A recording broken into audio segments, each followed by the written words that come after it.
Aujourd'hui, je vais vous raconter l'histoire inspirante d'Aya, une jeune femme qui a bravé de nombreux obstacles pour réaliser son rêve de devenir mannequin. C'est un récit de courage, de résilience et d'espoir face à l'adversité. Tu vas sûrement te reconnaître dans l'histoire d'Aya et tu as peut-être déjà vécu les mêmes problèmes qu'elle. Reste bien jusqu'à la fin de la vidéo pour savoir les terribles épreuves qu'Aya a traversées et ce qu'elle a mis en place pour les surmonter. Dès son plus jeune âge, Aya n'était pas seulement captivée par le mannequinat et les vêtements. Elle était fascinée par l'art derrière chaque design. Elle passait des heures à dessiner dans son carnet en dessinant ses propres créations. Chaque coup de crayon était un pas de plus vers la réalisation de son rêve. Les murs de sa chambre étaient remplis de ses dessins et des découpages de magazines qu'elle collait avec du scotch. Lorsque tu rentrais dans sa chambre, tu voyais qu'elle voulait devenir une future icône de la mode. Et même en grandissant, malgré les attentes différentes de ses parents, j'y reviendrai après, le cœur d'Aya battait au rythme des podiums et des projecteurs. Elle savait qu'un jour, elle ferait partie de ce monde scintillant. Cette passion précoce pour la mode était le moteur qui a poussé Aya vraiment à poursuivre son rêve, même face aux défis les plus intimidants. C'est cette flamme intérieure, allumée par l'enfance, qui l'a guidée à travers les moments les plus sombres de sa vie. À 18 ans, Aya est enfin majeure. Donc là, elle se dit, c'est parti, je vais me lancer. Mais elle se trouvait dans une impasse. Ses parents, qui étaient beaucoup dans la tradition, voyaient des longues études comme l'unique voie vers le succès pour sa fille. Les parents d'Aya venaient d'Afrique. Ils n'ont pas eu la chance de faire des études car ils ont travaillé très tôt pour subvenir aux besoins des membres de la famille. Selon eux, faire des études est une chance et c'est la seule chose pour laquelle ils veulent que leur fille Aya se concentre. En plus, Aya est la plus petite de sa famille. Elle a 3 grands frères et 2 petites sœurs. Et ils ont tous fait des longues études. Donc, selon les parents, il faut qu'elle suive les grands. Mais elle ne voulait absolument pas ce chemin. Un jour, Aya se dit, ok, c'est maintenant qu'il faut que j'annonce tout à mes parents. Ils étaient à table durant un repas et Aya annonce qu'elle veut vraiment devenir mannequin. Et ce n'est pas que juste une passion. Elle veut vraiment faire un métier. Elle ne veut pas continuer après le bac pour se consacrer vraiment au mannequinat. Ça a créé une grosse tension à table. Les parents ont vu flou. Ils pensaient que c'était une blague, mais Aya a confirmé que non, c'est la vérité, je vais être mannequin. Ils ont dit que si elle ne veut pas continuer dans ses études pour faire du mannequinat, elle devra quitter la maison. Donc ils ont dit soit tu continues les études, soit tu dégages. Quelques jours après seulement cette terrible dispute, Aya a choisi de quitter la maison. Elle ne savait pas trop où aller. Elle passait 1 ou 2 semaines chez des amis, des fois chez des cousins, des fois elle dormait dans une voiture, elle passait des nuits dans des hôtels sociaux qui sont proposés par le 115. C'était très compliqué. Elle ne voulait pas trop aller chez des amis ou même de la famille, le peu de famille qui a pu l'héberger, car elle en avait marre d'entendre le même discours, retourne chez tes parents et laisse le mannequinat. Elle préférait dormir dans la rue et être libre plutôt que d'entendre des gens lui dire d'arrêter et d'être dans le droit chemin selon eux. Aya se débrouillait pour trouver à manger et faire au moins un repas par jour. Elle prenait sa douche dans des gymnases ou des centres sociaux. Elle a pu trouver un travail chez McDo, ce qui lui a permis d'avoir un peu d'argent et de dormir de temps en temps dans des hôtels qui sont pas chers. Avec tout ça, elle gardait en tête son rêve de devenir mannequin. Quand elle doutait, elle pensait à toutes les personnes qui ne croyaient pas en elle et elle se disait qu'elle n'avait qu'une option,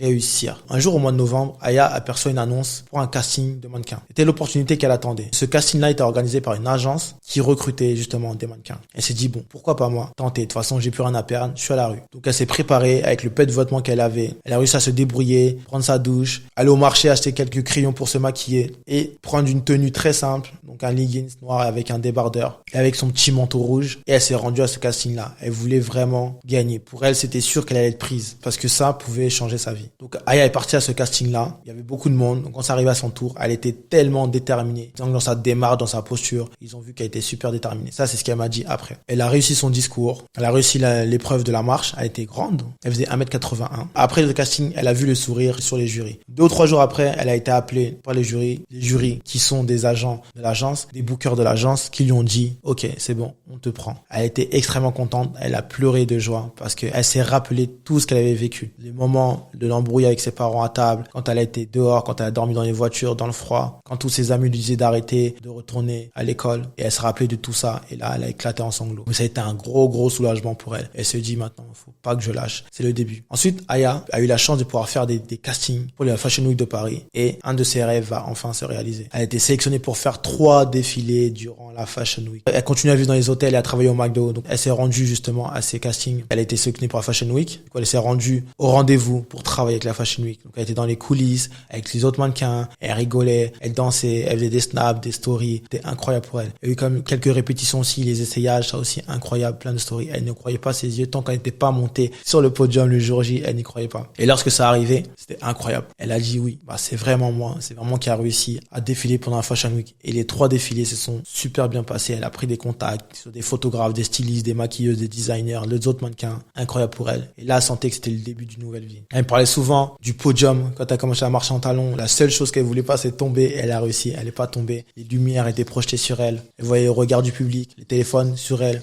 les photographes plein de flashs qui éblouissaient ses yeux. Là, c'était incroyable. Avec la musique qui mettait dans l'ambiance. Et là, elle avait des sensations incroyables. Elle a fait ses défilés, elle a eu des éloges de partout, des gens de son agence, de ses amis, de certains membres de sa famille qui sont revenus pour lui dire félicitations, ce que tu as fait, c'était énorme parce qu'elle a publié beaucoup sur les réseaux. Elle a eu beaucoup justement de followers. Elle a eu des portes qui sont ouvertes bien sûr, elle a pu trouver un appartement, elle a continué quand même son travail du McDo en attendant d'avoir plus de jobs. Et Aya elle a commencé à se transformer parce que bien sûr ça a renforcé sa confiance en elle. Donc tu vois, il est essentiel de prendre un moment pour réfléchir à l'histoire d'Aya et ce qu'elle signifie vraiment. C'est bien plus qu'une simple réussite dans le monde du mannequinat. C'est un témoignage de la force de la volonté humaine. Ce que j'admire le plus chez Aya, c'est sa capacité à transformer chaque obstacle en une opportunité de croissance. Sa persévérance est une source d'inspiration pour toutes celles qui luttent pour réaliser leurs rêves. Aya nous rappelle que peu importe les difficultés que nous rencontrons, notre passion est le phare qui nous guide à travers les tempêtes. Elle nous montre que le succès n'est pas seulement une question de talent ou de chance, mais aussi de résilience et de foi en soi. Je t'invite à partager tes propres histoires de courage et de détermination dans les commentaires. Ton histoire peut devenir une source d'inspiration pour quelqu'un d'autre. Parce que chaque histoire a le pouvoir d'encourager, de motiver et d'apporter de l'espoir. Enfin, si tu as été touché par l'histoire d'Aya,